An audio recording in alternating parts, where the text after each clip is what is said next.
Hi, thank you for joining us. Welcome to this fourth of five short webinars covering unfair dismissal and illegality.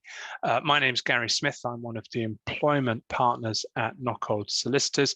And in this short session, we're going to look at what happens when somebody loses qualifications that makes it illegal for them to carry on in their role. So typically this arises in one of three circumstances. Firstly, you take the employee on pending securing the license or qualification, and that is then rejected. Secondly, they lose a license or qualification they already had, which means they can no longer undertake their role. And then finally, a director who is held to no longer be a fit and proper person to undertake their position.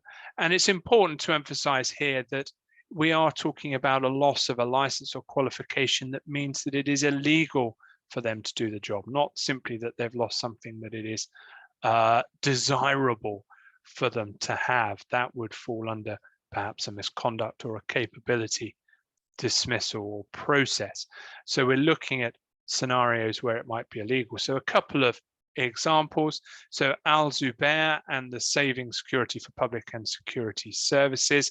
So was working as a security guard in a licensable role, but the license expired, did not inform the employer. When the employer eventually found out about this several months later, they looked to dismiss. The dismissal was held to be fair. They could no longer continue to employ him because it was illegal to do so. He didn't have this license that he required. A second example, Life Fair CISE and Western Sussex Hospitals NHS Foundation Trust was an associate director of the trust. Very serious allegations were made in relation to bullying and harassment, which ultimately were upheld, and it was decided that the employee needed to be dismissed as they were no longer a fit and proper person to act as a director as required by the Health and Social Care Act 2008. So there's a couple of examples there of cases where it was held that losing the qualification did lead to it being illegal for them to continue working.